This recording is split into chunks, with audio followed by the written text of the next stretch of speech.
Hey, this is Steve Bloom, and you are listening to the Geekcast Radio Network.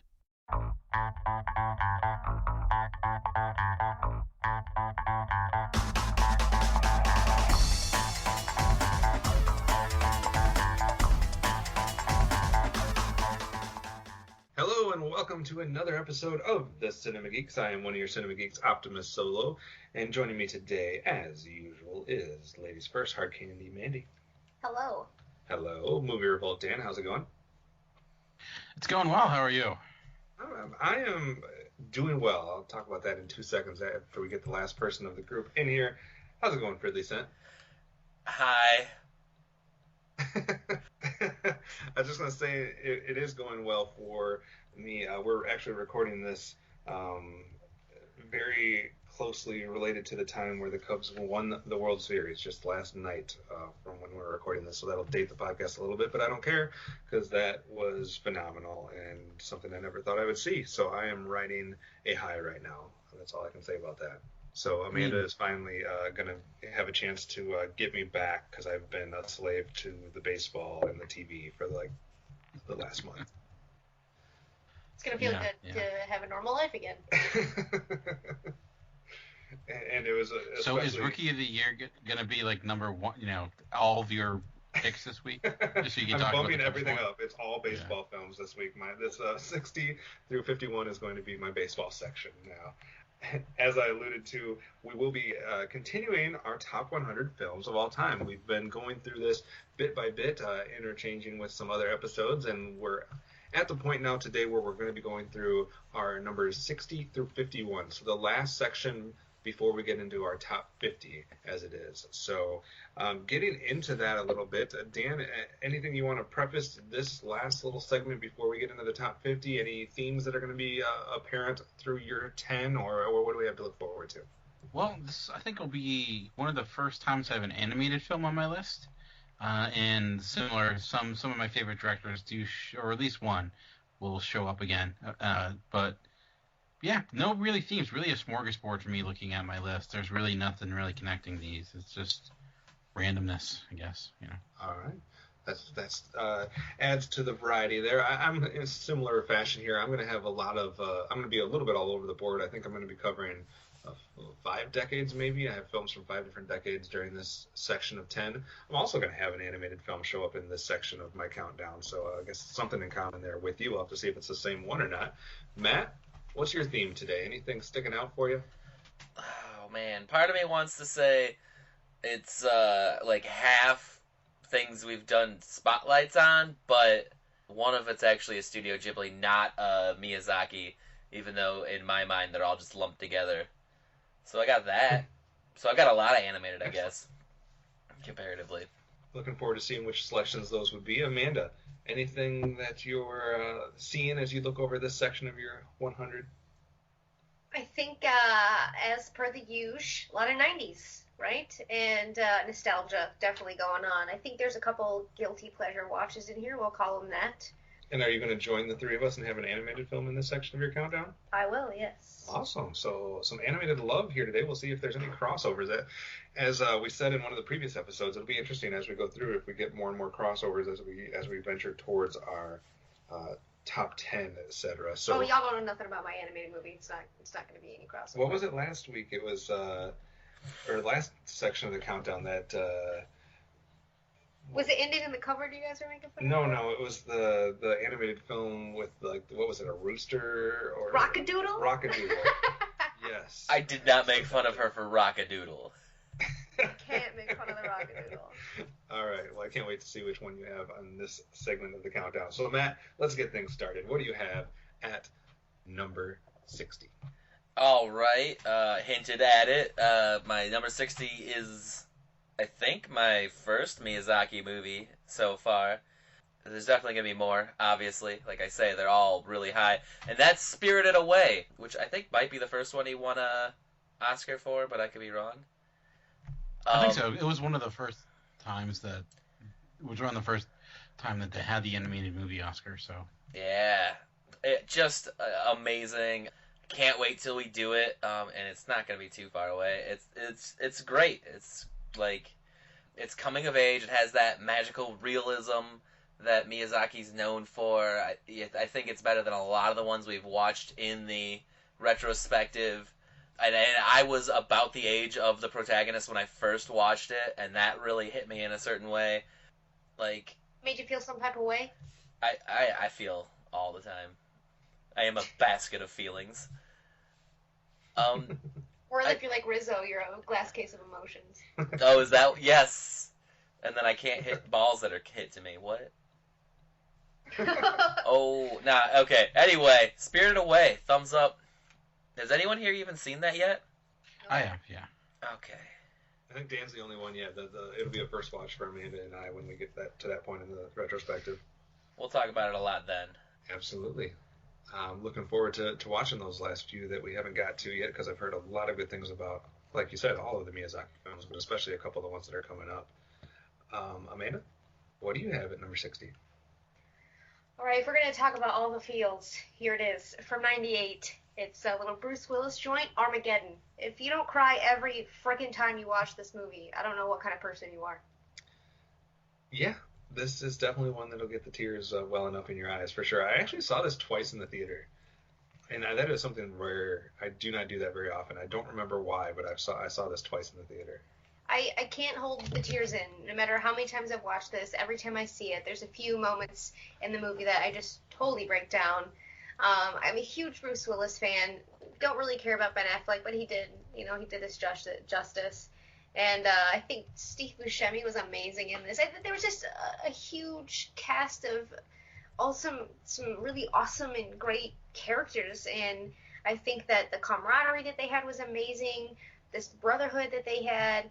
And I think that all the relationships and the tension was outrageous, and it had just the right amount of humor thrown in there to kind of, not bring you down the whole time. And it's just super classic to me, and I'm never going to get tired of watching it. This is one of those films that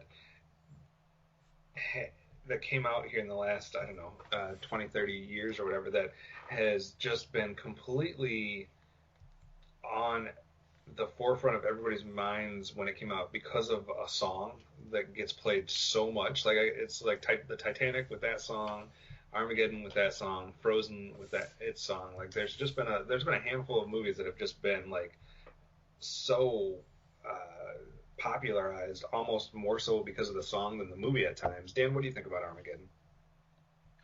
That song was actually the song at my prom, so that's weird. And another connection.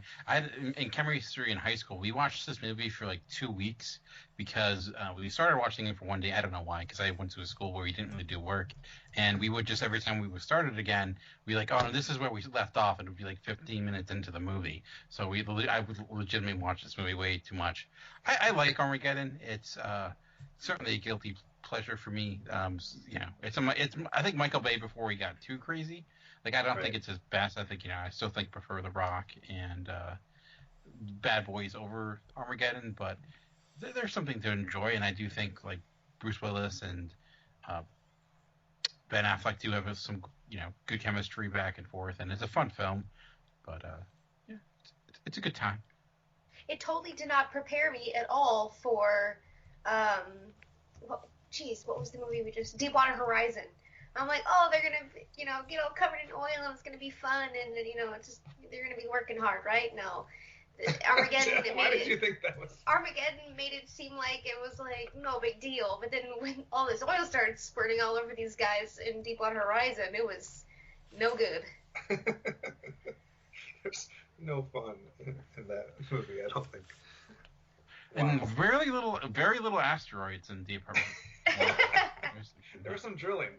There's some connection with the drilling, I guess. Matt, any thoughts on Armageddon? Oh, man. Like, I remember the first time I think I've only seen it once. I remember the time that I've seen it, which was, I was so young. We had a pull-out couch, and a guy I don't even talk to anymore was the one who brought it over.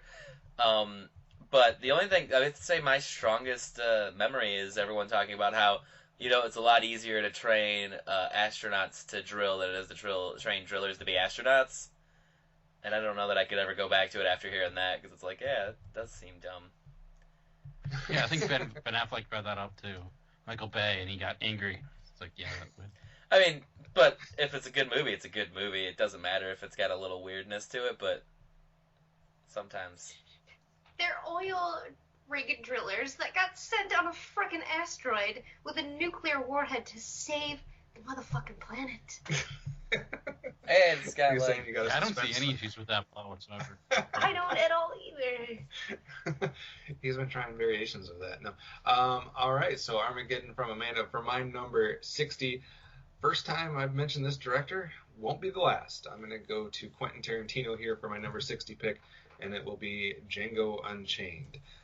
Obviously, we just rewatched this when Dan and I did the Tarantino retrospective, and I obviously rated it amongst the other films then, and there's a few I would rate ahead of it, as you'll see, but I still think it's top 100 worthy for me. There's just, even this last time watching, I think I even appreciated it even more. A lot to love from Tarantino, and I think Django represents a lot of that. So it was good enough to make it into my number 60 spot. I think it's a super solid movie, a really good showing of what Tarantino's got and what he's about, but it's just so freaking disturbing to me that, like, I can't put it on, like, a list where I'm like, yes, this is top 100. I'm like, I forget about it until I'm like, maybe I should watch Django. Like, it's like when you watch Roots, you know what I mean? It's not easy, but it's a good movie. Yeah. Anybody else thoughts on Django Unchained? My thoughts will come in a couple of podcasts later. I love Django as well, as we talked about during the retrospective, and it's a, I said it then, it's a movie I think I love even more and more every time I watch it, because Right. it does have the third act does kind of have a huge shift, and the first time it didn't work for me, but the more and more I've watched it, I loved it, and it might actually be my favorite soundtrack out of all of Tarantino's films. So. All right. Dude, the Django song is tops. Yeah. All right, so that's my number 60. Dan, what are you starting today with? My number 60 actually makes a lot of sense because we're not that far away from Halloween, a week or a few weeks away or ago. And this is one of the movies I tend to watch every Halloween. It's and then it's 28 Days Later. Danny Boyle's, I guess, not really zombie, but kind of zombie movie. But not really the undead. But it's one of the first movies I think I've ever really noticed the score of something beyond Star Wars or the obvious ones like Back to the Future. I love the consistent theme that he had throughout it. And I remember watching it too, and it just looking different. It was written during the very early stages of digital filmmaking or photography, and it doesn't look great in today's comparison. Watching it, it does look somewhat rough, but I still really enjoy it. I love the characters, Brendan Gleeson, and he's awesome as always, and some just amazing shots as they are in the middle of London and abandoned streets and all the things they needed to do to get that done. And just a movie I go back to over and over again. And even think the sequel, 28 Weeks Later, is also really solid with Jeremy Renner.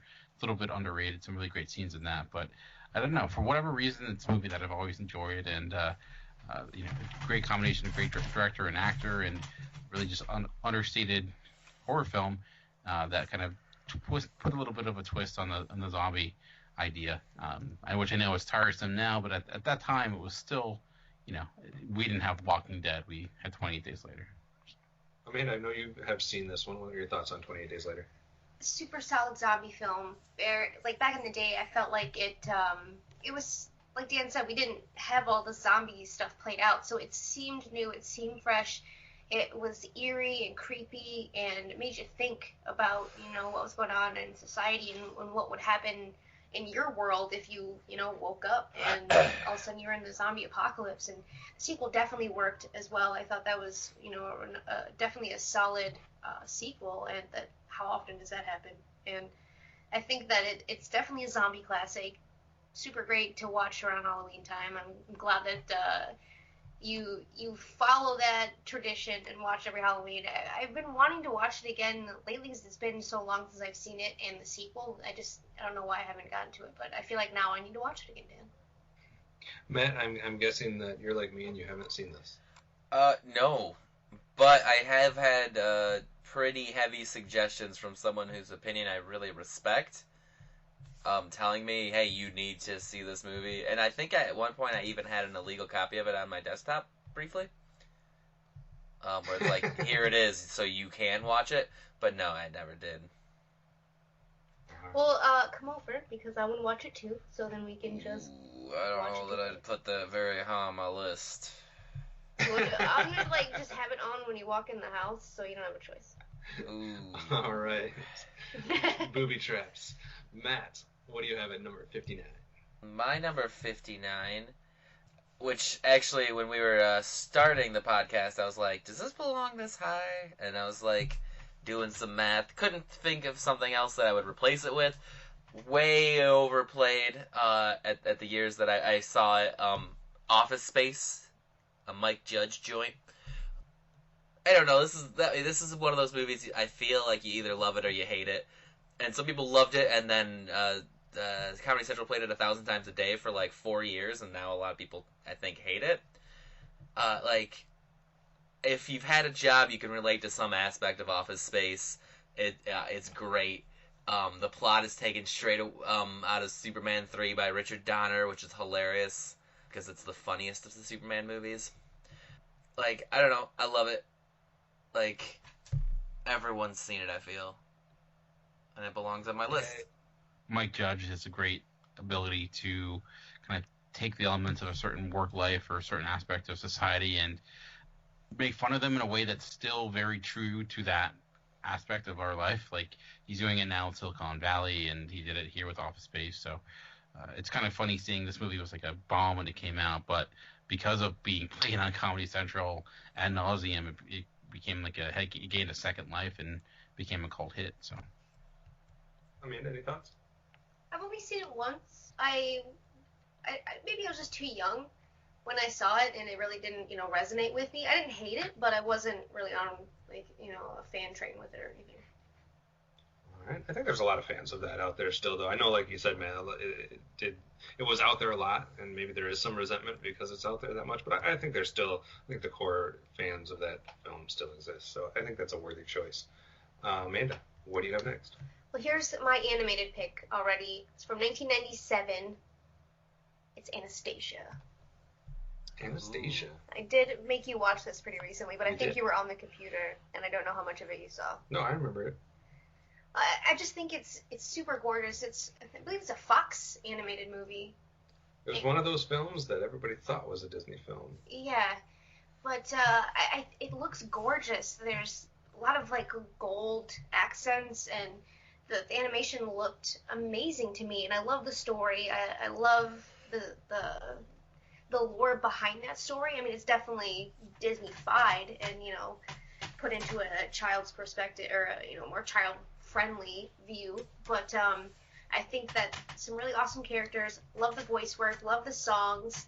Just the whole look and the feel of it is great. And Christopher Lloyd as the bad guy, as Rasputin. So I don't know. I think it's just a fun joint with some really awesome voice cast that if you like animation, you love the look of it, and you should check it out.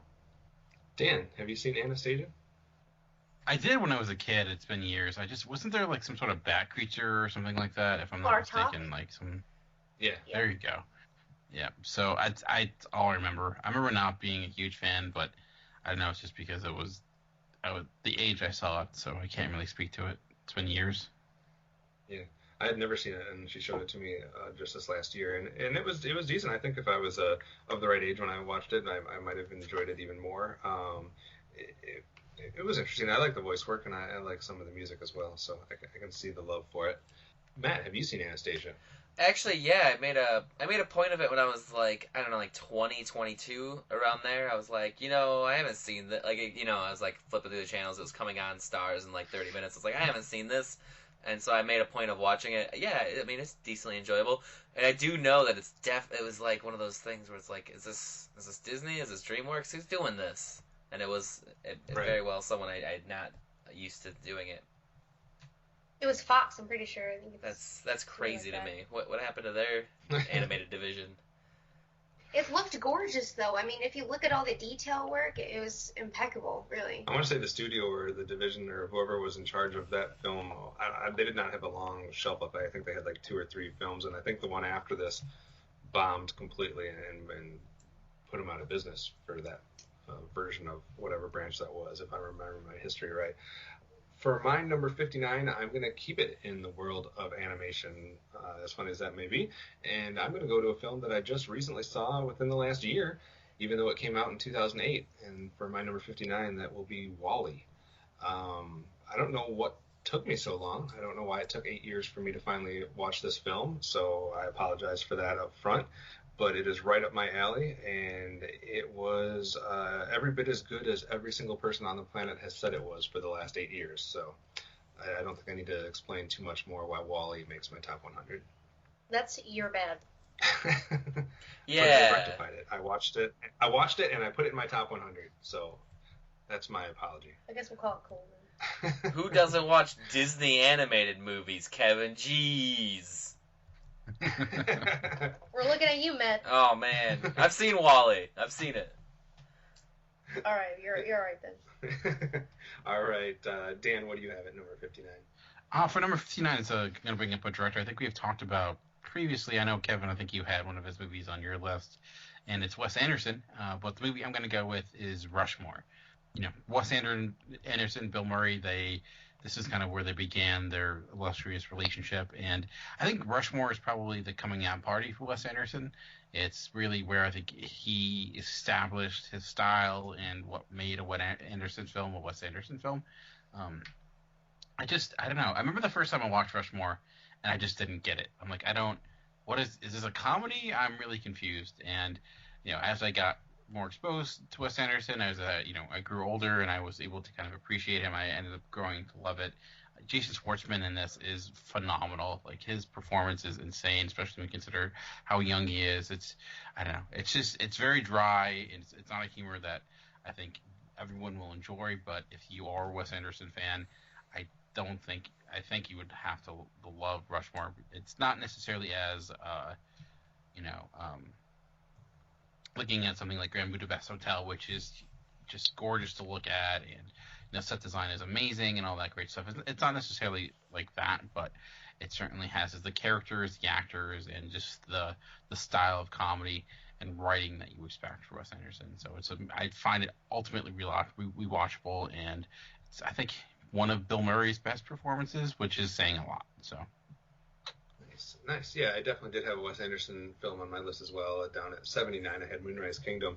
It's a weird because I love the Wes Anderson films I've seen, but for some reason I haven't seen them all. I don't know what my problem is, but Rushmore is one of the ones I have not seen. I have not seen that, and I have not seen The Royal Tenenbaums, and I don't know what the reasoning is for that, but I definitely need to catch up with a few of the blind spots in his filmography, because I obviously was a big fan of Grand Budapest Hotel, as we talked about a couple years ago, and Moonrise Kingdom obviously made my top 100, so I'll put that higher up on the list for me to catch up with. There you go. All right, Matt, turning the page to number 58. What do you have? For number 58, so for all of the ones that had like franchise or whatever, I would write in my thing the one that I liked the best out of the franchise, and this is I don't know, a weird franchise, and I didn't write the one that I want, and that's Ghostbusters. Nice. I don't know that I need to say anything about it. I don't even know that I know which one I like the most between the original and the remake. I loved them both for a lot of different reasons. I don't have anything else to say. It's goddamn Ghostbusters, and it should be on most people's lists. Amanda, agree or disagree? Totally agree. I think also for me, it's hard to pick which one I like better, the first one or the second one. I think they're almost equally as awesome, and the relationships and everything still carry through. The humor, it's got the same kind of feel. I dig it. I don't think anybody can say anything bad about Ghostbusters. It was definitely one that I considered. It is not going to quite make my top 100, but it was in the group. Like, if we expanded this to like 125 or 150, it definitely would be mentioned for me. So I have no problem with Ghostbusters showing up. Yeah, I strongly agree, and you'll see very much so in a few episodes. So. All right, Amanda, that means it's your turn for your number 58. 58. We're gonna go to 1990. Wait, still in the 90s? We're gonna be in the 90s a lot here, guys. Buckle in. Definitely a movie that fits the season right now. kind of in Halloween, almost to Christmas now, and that's Edward Scissorhands. I like how Thanksgiving just never gets any time, or We're just kind of there we're right just now. finishing Halloween, we're into Christmas. That's how it is, dude. Why Edward Scissorhands? Why Edward Scissorhands? I think it's Tim Burton's. I want to say one of his masterpieces. Really, it's gorgeous. It's got his brushstrokes everywhere. You see his art, his style, in everything. The tropes that he sticks to, and the type of main characters that he likes to use. I think that if you like Tim Burton, you have to like Edward Scissorhands. It's great. There's a lot of holes in the story, a lot of weirdness. Because of Edward Scissorhands? Because he is like a made person. Dun-dun-dun. Yeah, because he's got scissors for hands. And like, how does he change his clothes and stuff? But it's Did you miss my bad pun? what, maybe? You said there's a lot of holes in the story. Oh, because he's got hands. Sorry. I Bad did joke of miss the that. day. Hopping a solo. But yeah, I love it. I mean, it's weird, and there's not much that you can hate about this, I don't think. Top 60 worthy, huh? Teaser. All right. I saw this when I was probably too little to see it. Like, my mom used to babysit these kids that were older than me before they would get on the bus in the morning, and I woke up, and it was so early, it was still dark out, and they were waiting for the bus in the living room, and they were playing this movie, and I got to see just a part of it, and I was scared but like enthralled at the same time. Like, I have some like a weird, vivid memory of this movie the first time I saw it. I was probably like 4, something like that. So. All right. Memories from a long time ago. Yeah. All right, Edward Scissorhands makes your number 58. I also will go somewhat into the fantasy/science fiction realm for my number 58. My second pick from this last decade, I had Django Unchained from 2012, and I'm going to go for a 2015 film for my number 58. The last time I'll do that today. And that is from last year, and that is Ex Machina. I know I'm going to get a terrible look, just like when I said Whiplash last episode, from Amanda, as I am right now. But Ex Machina was easily the best film for me from 2015, and one of the best films. I keep going back and forth between that and Beasts of No Nation, but when I came to do this top 100, Ex Machina jumped about 20 spots over Beasts of No Nation. I think there's a lot to it. I love the themes that they're kind of tackling here, and I mean, most people did sing its praises, so I don't think I need to beat a dead horse. I know some people it did not work with, and seems like it's one of those films that you either loved or you just had no effect on it whatsoever. And I know, Amanda, you're not a big fan of it, but for me, it's top 100 worthy, even though it just came out. I think it's has a solid foundation there, no matter what. I think everybody thinks it's this deep film. I think it was too freaking shallow for its own good. Like, they wanted to have all these deep conversations and really get to know each other, but it never moved past that. Like, just, super shallow conversation, and I didn't believe it. I will agree to disagree with you. Oh God. So Ex Machina is my number 58. Dan, what do you got? For my number 58, maybe I should do this a little bit backwards, because for 50 I have Christopher Nolan's Memento. It's still one of my favorite films from him. Sorry.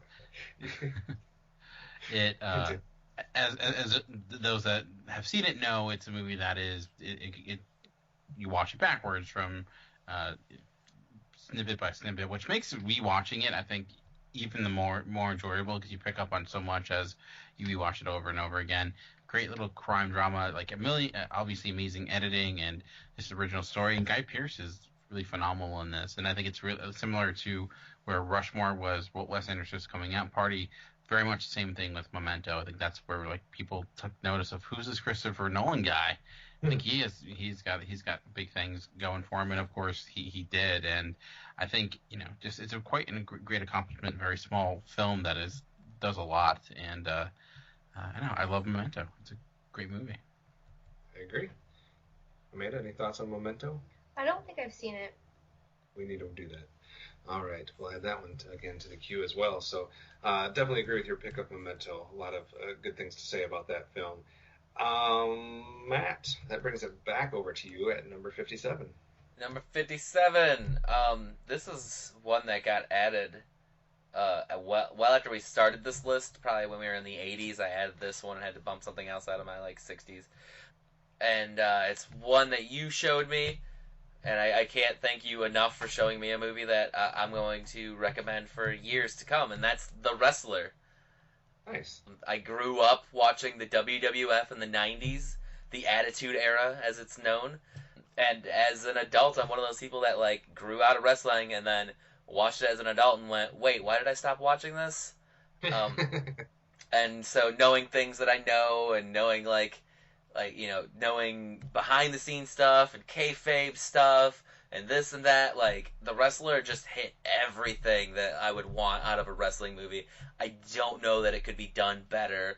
It has that weird tension. It came out, I think, before the resurrection of Jake the Snake Roberts, which just is this movie done in real life because this movie is so close to real life. It's so well done. I love it. I think it's already been mentioned once. Yeah, I had it at number 71. I'm in complete agreement with you. Yeah, it's great.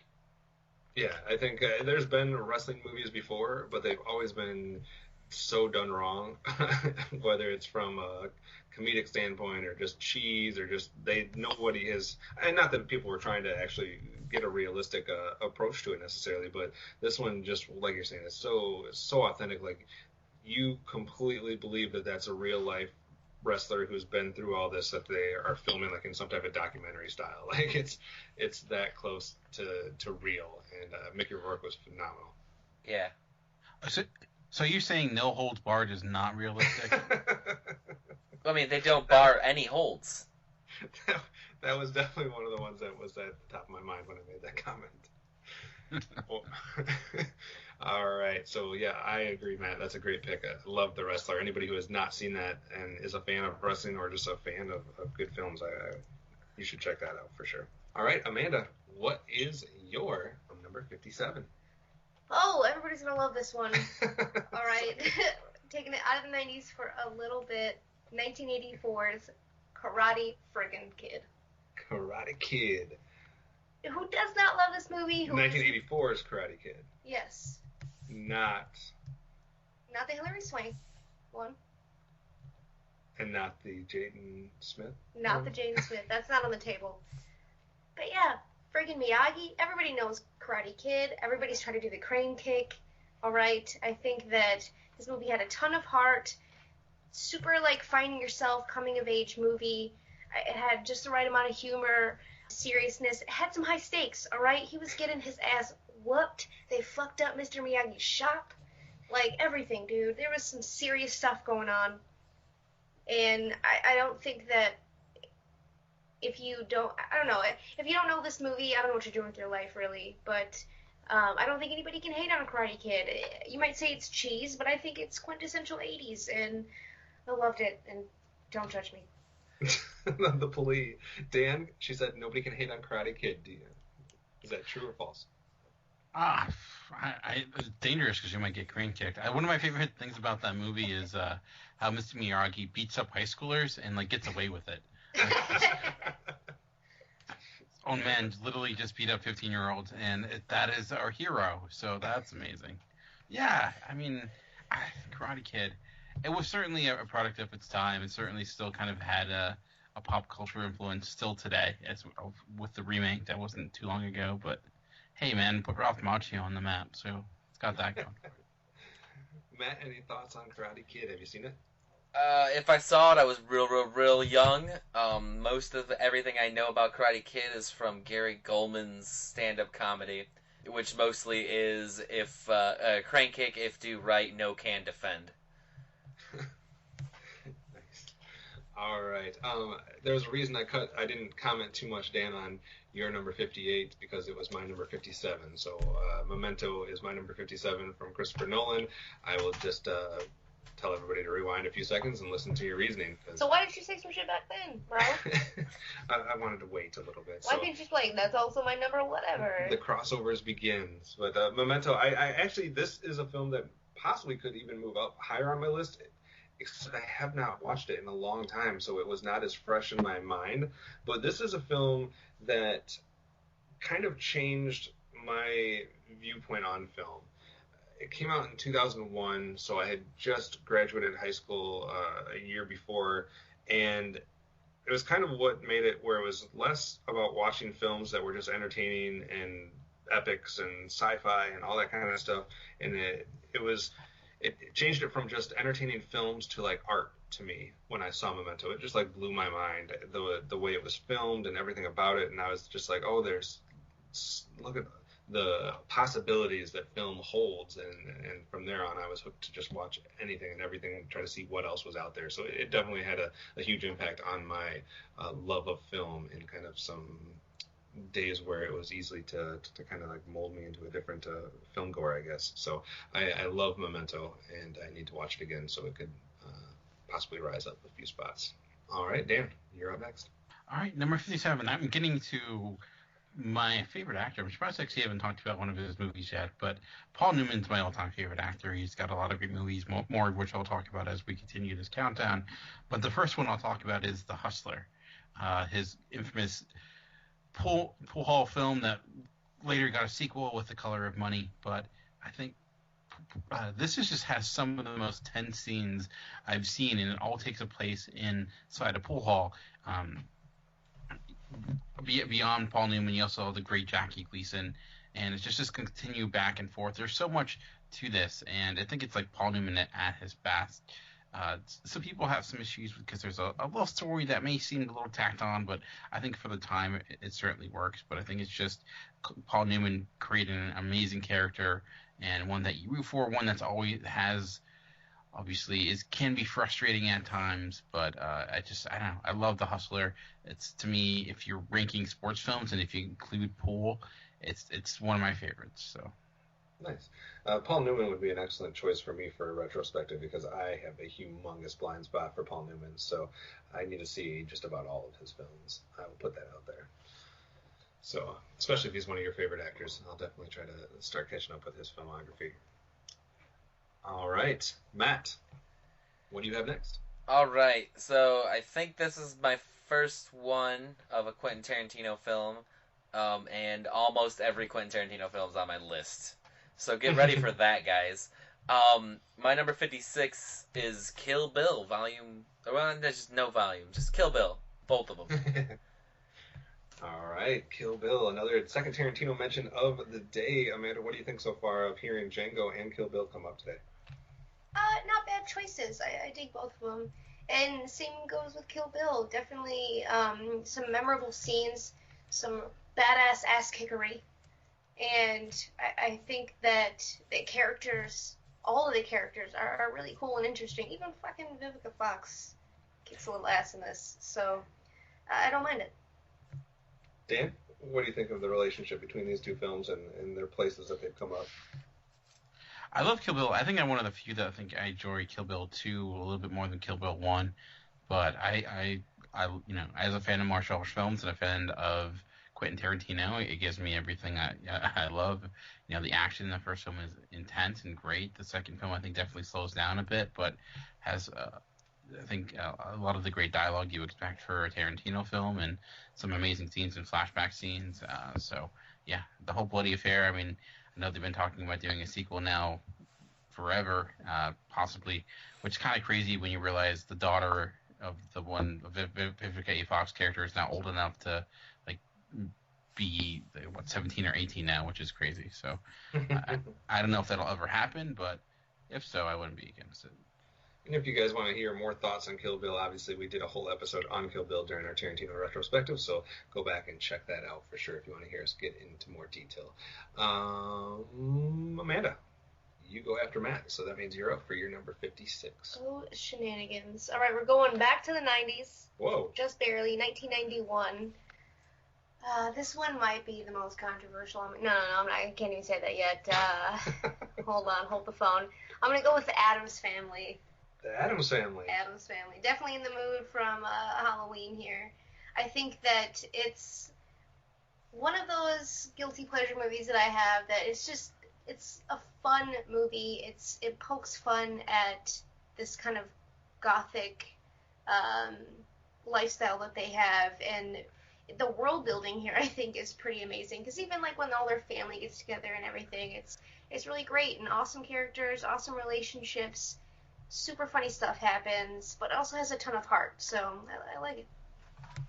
This does not surprise me too much that Adam's Family would make your list. This is right up your alley. Yeah, I was like, do I want Adam's Family Values? I like both of them, so I'll just go with the first one.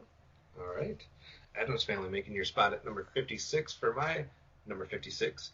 I'm going to join you in the 90s, but the other end of the spectrum. I'm going to go to 1999, and I don't think anyone will deny the impact that this film has had on films that have come since, and I will go with The Matrix at my number 56. Pretty mind-blowing, especially, I think it was almost a perfect age to see this too, junior, senior year in high school, and it was just like nothing you'd ever seen before, and unfortunately the Wachowskis have not been able to match that since, but The Matrix was one for the ages, so I think it's worthy of being in the top 100. Amanda? Matt? Anybody thoughts on Matrix? I super dig The Matrix. I like the whole series, really. I think it gets a little crazy and even more out there if that's, a possibility until they, like meet the KFC Colonel in some white room with a bunch of TVs. But I think it sparked a ton of, I can't say a ton, like it sparked like a new style, really. And I think that it was definitely something that we hadn't seen before. A lot of people capitalized on it. A lot of people went nuts for this, made like $1 gajillion. And I think that it's become a part of pop culture now, really. And it did tackle some stuff that, society dealing with like technology and how we're kind of locked in our own little world, trapped by technology in a way. So I think it was a cool subject matter, and I think it was really well done. I actually had a professor in college that had his whole first day speech intertwined with parts of The Matrix and the pill choosing and stuff like that. It blew my mind when he did that. But all right, so Matrix at my number 56. Dan, what do you have? For my number 56, I'm going to be talking about another documentary, and it's Grizzly Man, which is, of course, the documentary by Werner Herzog regarding Grizzly Man, this guy who lived up in Alaska with grizzly bears, and kind of his life as he kind of investigates why this man did this, what happened to him, and I think this is a combination of both an amazing story and great filmmaking, which makes it such a powerful documentary. It's, I think, one of the documentaries. I know a lot of people don't like documentaries, but I think it's one that's really easy to get into because the story is just so odd and strange, and some of the footage that they're able to get, just seeing this man like interact with wild grizzly bears, it's insane. And then as Werner Herzog is one to do, he obviously is kind of looks into the psyche of that guy, and like I would wonder if those that don't know, Werner Herzog has a certain thing about him that he basically everything he says seems like the most important thing ever said. He could like read the phone book and it's like, wow, that guy, he's really got into something. I don't know, it just his voice and his inflection, it's all there. So I don't know, I love Grizzly Man. It's one of those documentaries that got me into liking documentaries, so that's why I have it on my list. You're definitely right about his voice, though. That is 100% accurate portrayal. That just like, man, I got to pay attention right now to whatever this guy is talking about. So, yeah. Awesome. All right, Matt, we're back at you for number 55. Coming back at me. I think this is my only James Bond movie, and so we'll say it's all James Bond movies. I know, it's probably my only Daniel Craig James Bond movie. That Quantum Solace. I love that movie. I've only seen it like once or twice. But, I mean, who rewatches Bond films over and over again? That seems like a weird way to live your life. I saw this one in theaters, which is not something I could say for, like, any of the other Daniel Craig movies. I think I saw Skyfall as well. I was going to say Skyrim. That's no good. Like, and I don't even know if I really remember it, but, like, I just really remember enjoying it. Like, and being like, this is not the James Bond I'm used to, but it's, like, closer to the original James Bond. Like, it's less of the Pierce Brosnan suave robot, as people call him.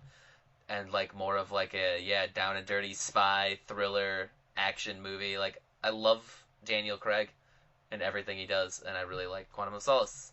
Fair enough. Dan, you're more of a Bond expert than the rest of us here, having gone through all of the Bond films at Geekcast Radio Network. What do you think of Quantum of Solace as it stacks up against the rest of the Bond films? It's not one of my favorites. I think it works a lot better when you watch it back to back with Casino Royale, because it is a direct sequel. Like, it picks up legitimately the moment that movie leads off. It did suffer, I know, like, it came out amidst the writer's strike, so it kind of had some rewrites and things like that. But I do think it is one that the more I watched it and rewatched it, and I do think I think the perception of it is that it's a really bad movie from some, but I think it doesn't actually get it too. I think it's better than people give it credit for. And I think, like I mentioned, I think the problem was there was such a big break that people weren't picking up on a lot of what it had, because it was so related to the Casino Royale, and that's not something people are used to when it comes to Bond movies, because it's usually like one is completely separate from the one that came before. But I like it, but I do prefer other Craig films, which we'll get to eventually. And a point on that, I do think I actually watched Casino Royale like an hour before I went and saw Quantum of Solace. So that probably helped a little bit, as Dan was alluding to. And I can only guess which film you're talking about, Dan. All right, so Amanda, where in the 90s are we going for your number 55? We're going to bump it up to 93. Little fun family film, Homeward Bound. Oh. Oh. Wow. Homeward Bound. I remember adoring that film when I saw it when I was 12. You were 12? You were 12 in 93? Something like that. I was like 6, dude. That's creepy. Yeah. Guys. Back to Homeward Bound. Anyways, super freaking cute. Love the voice acting. Love the adorable fucking pets. I just wanted them all. That was its subtitle. Yeah, just what do I I want to say see that about movie this? with you doing the subtitles, actually. I do some really awesome ghetto voiceovers for Harry Potter, too. Just saying. I remember Homeward Bound being like one of the first times that I was forced to watch something with subtitles, and maybe it's why subtitles don't bother me at all, and why I watch most movies with the captions on and subtitles on, etc. But what do you mean it's got subtitles in it? I don't remember that shit. You didn't watch it with subtitles? I remember No, watching I it didn't with watch it with subtitles either. Nope. Oh. Someone had the closed captioning on, and you Oh, maybe they did. I don't know. But I remember seeing it like that. But there's You also... You hear the pets talking. No, I know you do. I know you do. But for some reason, we must have watched it with subtitles on or something, or captions, closed captions. But I remember just loving Homeward Bound. I have not seen it since I was that age. I think I saw it like once or twice. I saw it more than once. I probably saw it 2 or 3 times within that 3-4 year period that it came out. But I have not seen it since. So I wore that motherfucking VHS out. Just saying. Loved it. Who would have thought that Homeward Bound would have brought the most vulgarity out of you so far today? I'm excited about it. Dan, any thoughts about Homeward Bound? Yeah, I too loved that movie as a kid. I even loved that. And the sequel, was it Lost in San Francisco? It's like Yeah. in the city. Yeah. Yeah. So I was, as a kid, I loved that movie.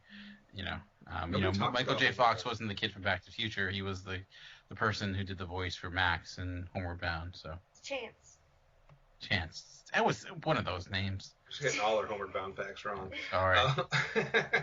Nobody talks about Homeward Bound though, so I'm glad you brought that up. I mean, nobody talks about I'm surprised it hasn't been remade. Honestly, like that's Yeah.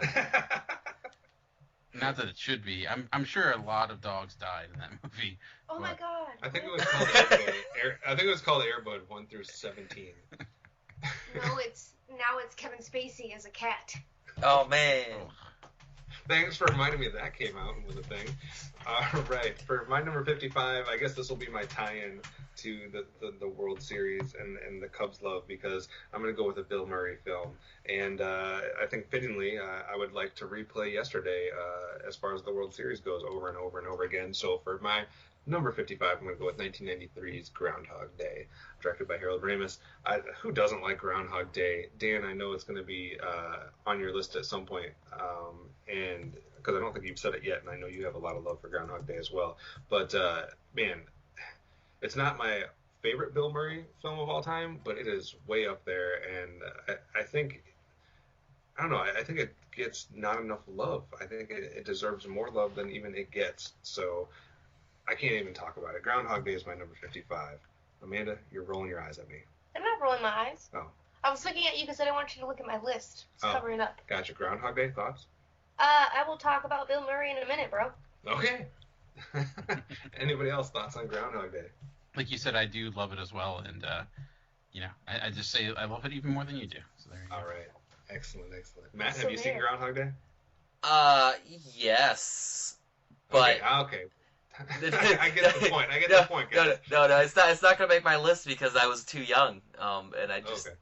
But yeah, it's Bill Murray. You can't not like it. Absolutely. Dan, what do you got at 55?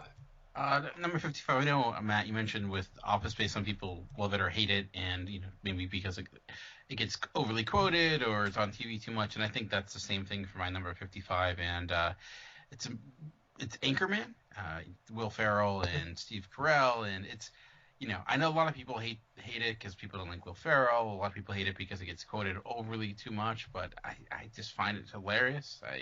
I do maybe quote it too much. I use too many of the GIFs for communicating with people when I shouldn't, but I don't know. I do like Will Ferrell. I find it really funny. I love Steve Carell. I think the cast, Paul Rudd, it's insane, random humor, and it works for me. So I just I greatly enjoy it, and I find it new funny things nearly every time. And the cast for it is insane. Like even some of the smaller parts, like Seth Rogen is in it as playing a cameraman. It's like every it wasn't Judd Apatow, but and it's just I don't know. To me, the sequel is okay, but the original Anchorman is still I find it hilarious.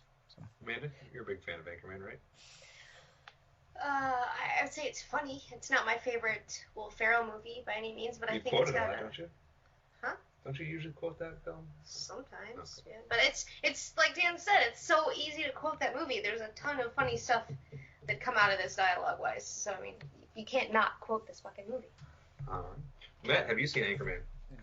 No. And in fact, today at work, my boss's boss said something about, like, scotch in my belly. And I was like, what the F are you talking about? And he's like, it's Ron Burgundy. And I was like, I haven't seen those movies. Getting quoted all over the place.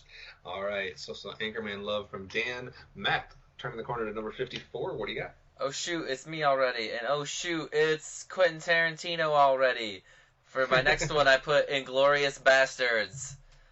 Nice. I really enjoyed this movie. I saw it in theaters, and at the time, I was in Italian class at university.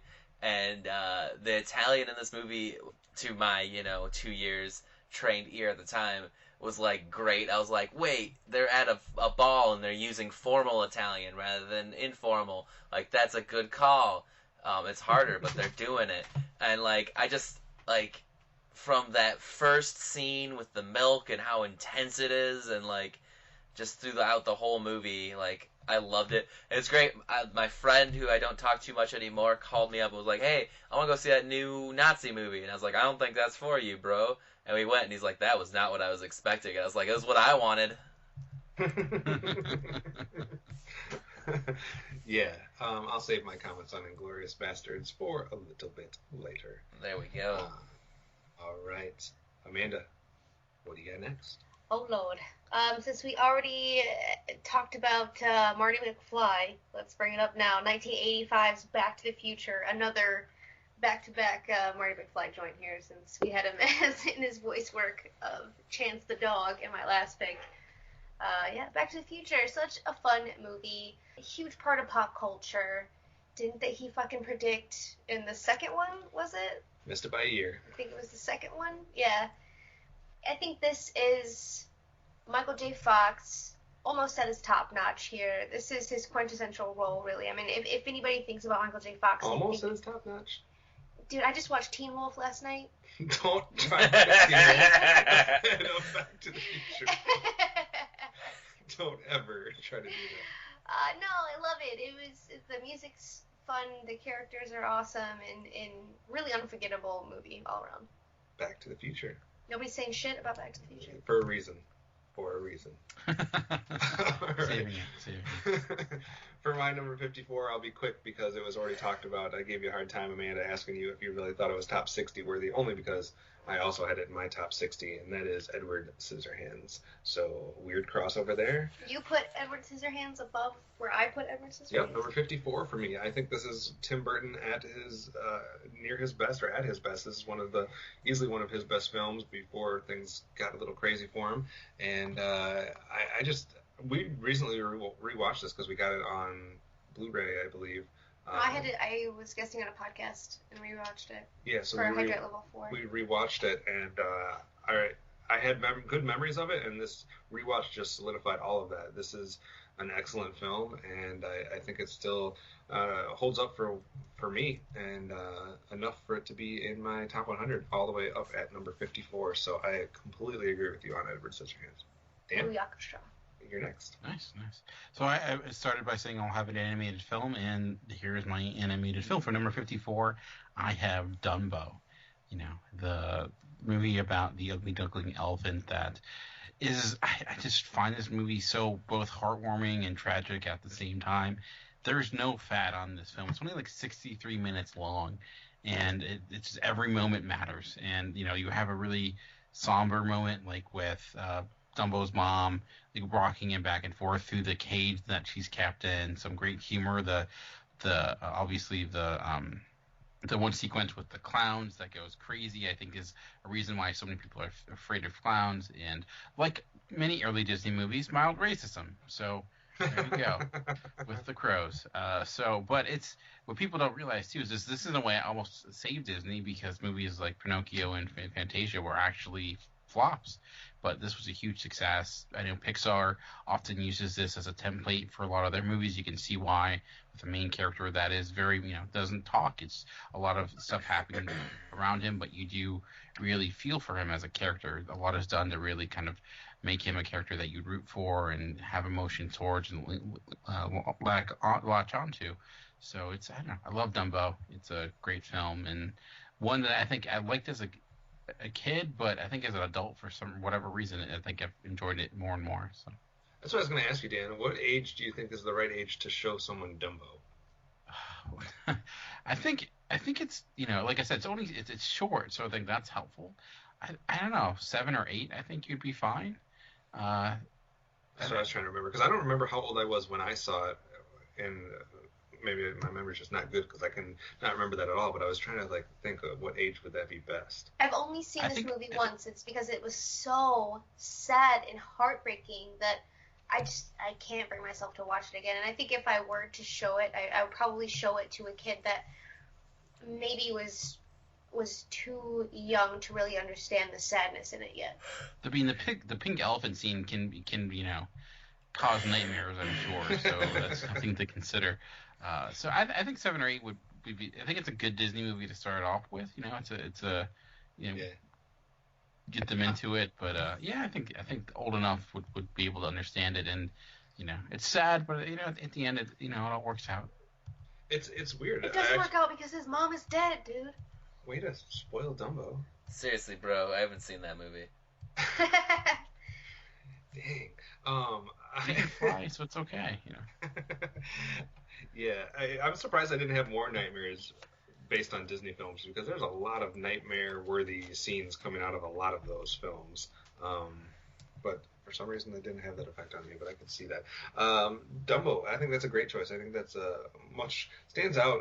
I think doesn't maybe get as much credit as it should when you're looking at Disney films, because I think it's a lot better than some that get more credit than it does. So, all right, Matt, that takes us to number 53. All right. Well, since Disney animated movies are cool or whatever, I guess I'll have Toy Story at this spot. There you go. Toy Story, number 53. Yeah. Go ahead. I think this phrase comes up probably too much on all these records, but I mean, I was the perfect age. I was probably 8 years old or 10 years old when this came out, and This one, just like Truman Show, mindfuck for probably the rest of my life. Because I think in my top 3 hobbies, maybe my top 1 hobby is toy collecting. I've got just closets full of toys. Some of them never removed from the box. Most of them played with. Like I've always got. I mean, my last time I bought an action figure 2 days ago, guys. Like so that will always be in the back of my mind. Like one of these things came alive. But other than that, like unlike Sid, I treat my toys with respect and civility because they're awesome. Great movie, classic Disney animated movie. We got a bunch of sequels that weren't straight to DVD sequels, which are usually the bad ones with Disney. So, yeah. What else do you need to say about Toy Story? I think most people would agree that it's top 100 worthy. Another film that I didn't see until the last couple of years here, and I agree. I think it is a great film. I'm glad I didn't see it when I was younger, though, because I think it would have traumatized me in some ways because I had way too many toys as well. So I would have thought that I already think everything has feelings that doesn't have feelings, so that wouldn't have helped that situation at all. So, Amanda, Toy Story? I love Toy Story. I lost my shit when I met Woody at Disneyland. Yeah, and he tried to pull me in the back. It was weird. I'm sorry, what? Wait, Yeah, what? I have pictures. I was standing in a line, and then he came back out, and I was like, Woody! And I was 24, okay, you guys? And I was like, Woody! And then I got up to the part where I was trying to take a picture, and we're all posing, and he hugs me, and I didn't notice at the time, but seeing the photos afterwards, Woody was putting his Woody right up on my business, right? And then all the picture taking got done, and then he grabbed my arm and was pulling me away to where the employee exit was, in front of everybody, and I was totally embarrassed, and I was like, what the hell, I'm getting kidnapped by Woody, and there's pictures of it, so we'll get to that. That's the most disturbing story I've ever heard in relation to Toy Story. But the movie is super awesome. I know more disturbing things, but I'm not going to share them here. I don't know where to go from here. All right, let me change it completely and go as far from animated as we possibly can for my number 53. We're going to go all the way back to 1983 for Brian De Palma's Scarface. I think I like this film more on the initial watch, and it's lessened for me as I've gotten older and seen it more times. I used to put this in the same group with a lot of other, action, crime, gangster mobster type films, and it's not nearly on the level of some of those other ones after rewatch and having time to sit on it. But I still think it's a great film. I still think it's Al Pacino in his heyday, and a lot of people love Scarface, maybe not for all the right reasons, but I think it is a worthy film, so I'm going to put it at number 53. I had them Scarface movie poster on my wall in my dorm room. Love the movie. A lot of funny lines, even though he's not trying to be funny, when he's yelling at the flamingos and calling them pelicans, stuff like that. And I think that it was a real trip to see his change throughout this film and where he was when he came into the country and then where he kind of ended up and the bridges that he burned and the man that he became and what power and all that really did to him. So I think it was a super powerful movie. All right. Dan, 53. All right, for number 53, I'm also bringing back a director I talked about once with The Killing, and I'm going to talk about Dr. Strangelove, or How I Stopped Worrying About the Bomb. It's Stanley Kubrick. I think you could argue masterpiece. Peter Sellers in this is just on another level. From the multiple roles he's playing to his ability to just create a crazy character. The humor in this is insane. The one of the funniest scenes I've ever seen is the call between the president and the Russian president or Russian Tsar Dmitry. It's just I don't know. It's a one-sided conversation, but it's hilarious. There's so much humor, especially when you think about at the time where nuclear war was somewhat of a worry that a lot of people had, and the balls that it took to make a movie like this is insane. But I love Dr. Strangelove, obviously, because it's on my list.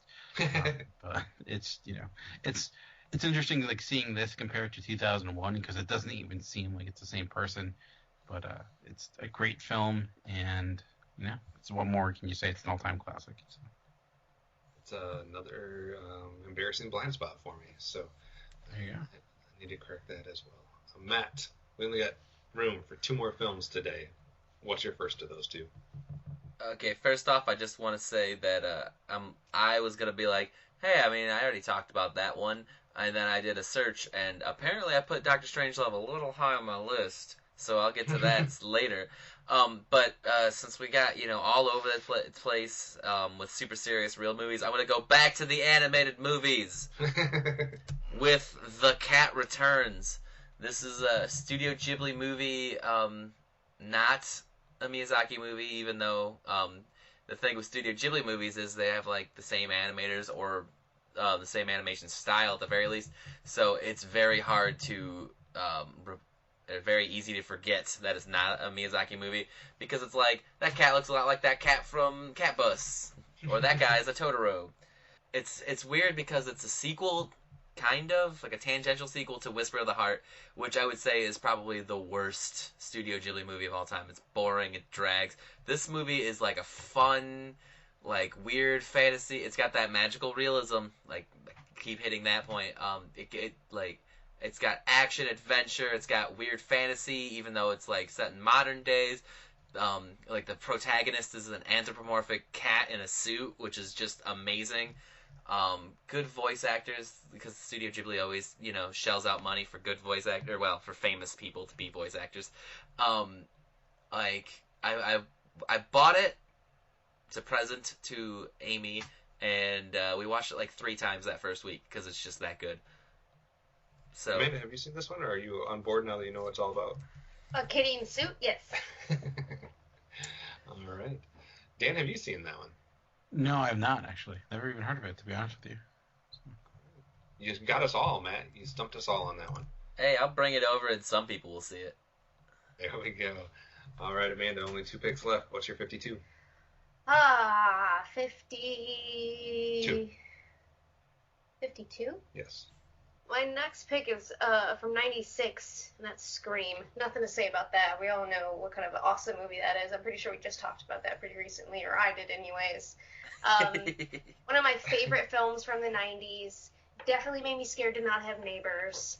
I think that the suspense in this, the whodunit factor, the super cool rules that are presented here, all the relationships, and even the sequels are not that bad. I think that it sets up this whole, I want to say world building, but it's not like they had to go out of the box to do anything. But this setup and this premise was super fun, super awesome, and the famous "What's your favorite scary movie?" line. Everybody should know that. This is a part of pop culture. I haven't watched the TV show yet, but I might have to get on board with that pretty soon here. Yeah, I think Scream was kind of I don't know if revolutionary is the right word, but definitely to kind of set the tone for a new era of horror films, and kind of switched it from what we had in the 80s with Nightmare on Elm Street and the Freddy and the Jason and all that type of stuff, and then we got Scream, and then it kind of transitioned into a whole group of movies like that, and it's obviously the best of all of those. So teen horror flicks, love them. All right, love for Scream, and somewhat fitting, like Dan said, just a couple weeks removed from Halloween. So, all right, for my number 52, I'm going to go back a ways, further than I have in a while. I'm going to go back to 1951. And my number 52 is actually going to be African Queen, starring Humphrey Bogart and Katharine Hepburn, directed by John Huston. My mom and I were trying to go through the top 100 films from AFI a long time ago, and we didn't make it all the way, obviously, but we made it. We watched about a dozen films that neither one of us had seen, or that I hadn't seen, but she had seen when she was a kid. And this is one of the ones that she remembered from her childhood, and I watched it and had no expectations going into it. I mean, yes, it is an Academy Award winner, at least for Best Actor, and nominated for Screenplay, Director, and Actress, but I didn't know all of that necessarily going into it. I just kind of was like, I know this is a highly acclaimed movie, so let's check it out. And I loved this film.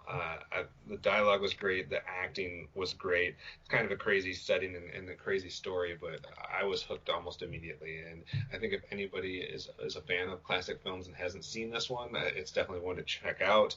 Or if you just kind of want to see what films were like from this period, I think it's a good choice. It was actually rated number 17 on AFI's top 100 movies when we were going through the list. Then they did an update like 10 years later, and it dropped all the way down to 65. So I don't know what in 10 years caused it to drop 50 spots, but I think it's worth watching. So African Queen is my number 52. I just watched that for the first time this year, and I agree. Humphrey Bogart, and I'm forgetting her name, but they have a... Yeah, there you go, Catherine Hepburn. Iconic relationship when it comes to films, and they're great in that. And great setting, great movie. Yeah. I think it's one of those that kind of plays to my liking, because I tend to be a sucker for any type of film that has a very limited number of characters, and it's basically just the two of them for the most part. And I think it just lends to some great relationships, dynamics, and dialogue. So, all right, Dan, what's your number 52? My number 52, I don't think I can get much more different than this. I talked about 28 Days Later, which is kind of a zombie film, and this is definitely a zombie film, but a little bit more lighthearted as it's Shaun of the Dead. Edgar Wright's. I'm having a lot of movies that broke out directors, and that's certainly what happened here with Edgar Wright, Simon Pegg, and kind of started the first of the Cornetto trilogy that came after. And it's such a brilliantly made movie, made by people who certainly love the genre, love aspects of it. There's so many great moments and a lot of amazing things happening in the background. And ultimately, it's this really funny film, but it's still a great story at the heart of it. So I love Shaun of the Dead. It certainly, I think, has launched the careers of, well, I know they did Space and stuff before that, but I feel like this kind of, put them into another stratosphere. So. I actually have not caught up with those yet. I have them, and for some reason I have not watched them. It's because I own all the horror movies. That's why you have them. Amanda, big fan of this film or not? Yeah, love it. I love their camaraderie and their dynamic. I love their banter. I love all the shenanigans that they get into. I love the style of this. I thought that it wasn't really a spoof movie. I think it still had a lot of the horror genre.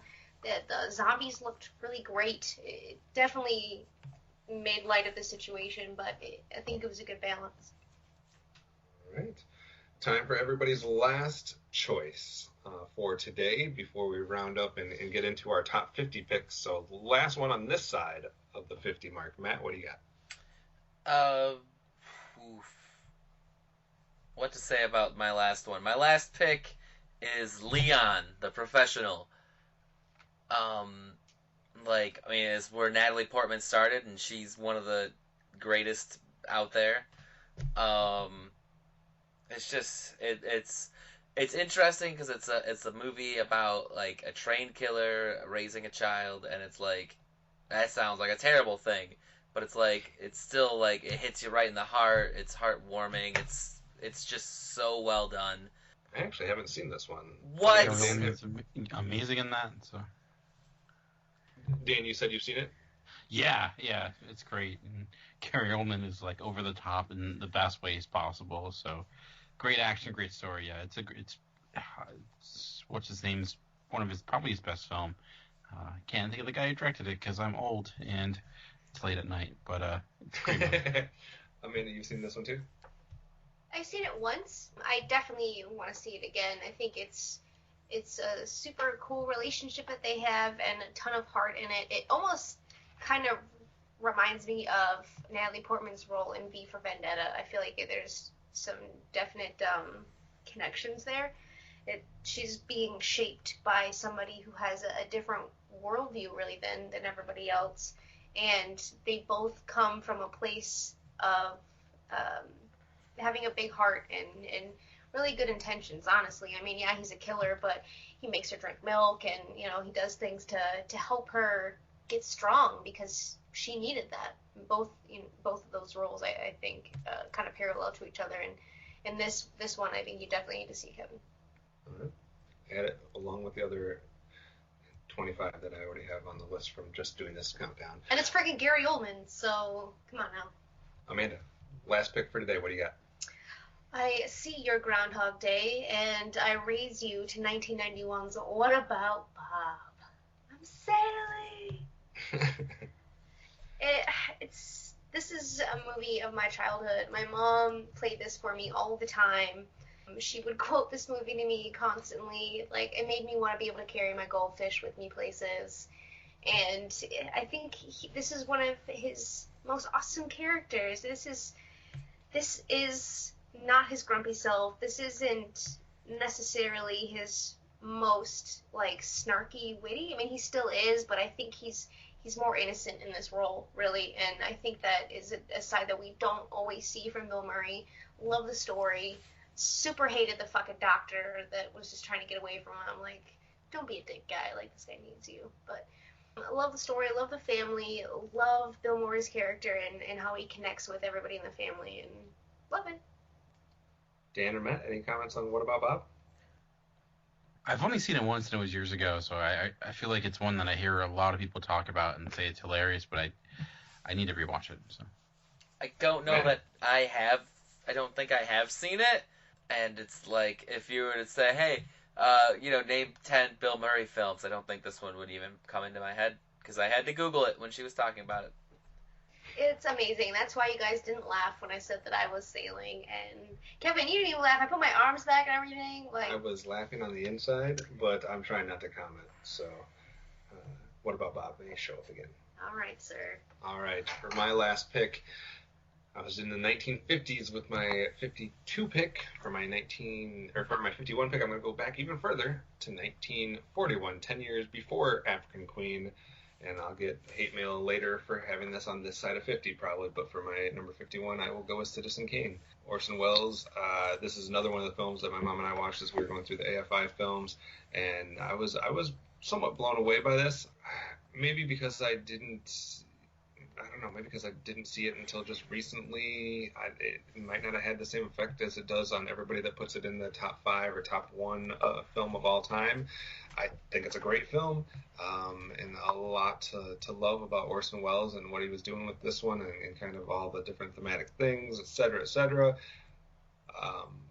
So don't hate me. It's in my top 100. It's just at 51. So Citizen Kane. Well, people really hate me because I don't have it in my top 100, and it's not. I mean, if I'm talking about just quality of film, yeah, but as this being a personal list and my personal favorite films, right? It's just I recognize it. It's an amazing movie, but again, it's not one I've seen many times, and it's not one that like other classic films that I tend to enjoy more. So it's not. I don't think it's one that I would ever necessarily seek to watch again. Like, not saying I would never watch it again, but like it's not one that begs for rewatching. Like like I would watch African Queen again before I would watch Citizen Kane again. I did rank Citizen Kane one spot higher, but it's one that, yeah, I understand its spot and its significance, and it is a great film. But like you said, from a personal standpoint, it's not necessarily one that I would just rave about and rewatch and recommend to everybody. So, all right, Dan, your last pick for the day. Well, my next pick is also one that doesn't really beg to be rewatched because it is an emotionally draining film. And when we did our top 100 animated movies, it was number 2 on my list there, and I think it ended up being 100 on that list. It barely made it, but I was happy it made it. It's kind of a pseudo, also documentary animated film. It's kind of a genre mashup, and it's Waltz with Brashear. It was the first ever movie to be animated movie to be nominated for Best Foreign Film at the Academy Awards, and it's this story about basically a guy, Army veteran, interviewing fellow soldiers regarding the Lebanon War, and it's just the animation is, I think, maybe not for everyone. I found it gorgeous and disturbing. It is, like I said, emotionally draining because you're talking about some serious, war and tragedy that occurred, but it's powerful. Yeah, what you're watching is disturbing, but it's also just powerful in the same way. So that's why it's number 51 for me. It's kind of the exact opposite of Dumbo, but both of them can be very, very sad. So there you go. Yeah, for sure. I obviously this one did get a lot of acclaim, and it's still something that I need to catch up with, so that if we ever do another 100 animated films, I can give it some more points like you did. But yeah, it's one that there was a group of them that kind of came out in that same time period, not similar films or whatever, but animated films that were not your typical Disney Pixar films that I still need to catch up with. So Waltz with Bashir, great pick. That is it for this side of the 50 mark, and when we reunite and start this journey again, we'll be doing all top 50 films. Dan, any surprises as far as, or anything to look forward to? Like when I'm looking at my top 100 list, when I get to this point here, when I'm in the top 50, I feel like these were the ones that were no doubters to me. Like maybe 51 through 99, I had to debate with where they would go and some, whether they belong or not. But once we get to the 50, I'm looking at my 1 through 50 picks, and there's no way these would not be in my top 100. Like they were all just no doubt automatic picks. Do you have something similar with yours? Oh yeah, definitely. I think I'd feel that way probably about my top 75 or so. But yeah, definitely, like, it didn't mean something special to be in the top 50. And there are certain ones that were huge impact in movies I love for a variety of different reasons. Again, a lot of variety coming up for me on my list, but also a lot of movies we've talked about previously that I've held my tongue on that we'll get to. Mm-hmm. Some directors that I'll be repeating, and maybe some movies that may some people may not be aware of, which may be interesting to hear. So, looking forward to getting into the second half of this countdown. Amanda, you had a lot of 90s picks today. Is that a theme that we can count on for the rest of the way, or what's your top 50 shaping up like? Dude, definitely a ton of 90s movies. Let's throw in some 80s too, just to make it round here. But I don't think that we're gonna have any more modern movies really. For you? In my Matt, any teases that you want to make according to your top 50 for the listeners, stuff to look forward to or keep an ear out for them? I think the director that I mentioned the most is going to come up a lot towards the top.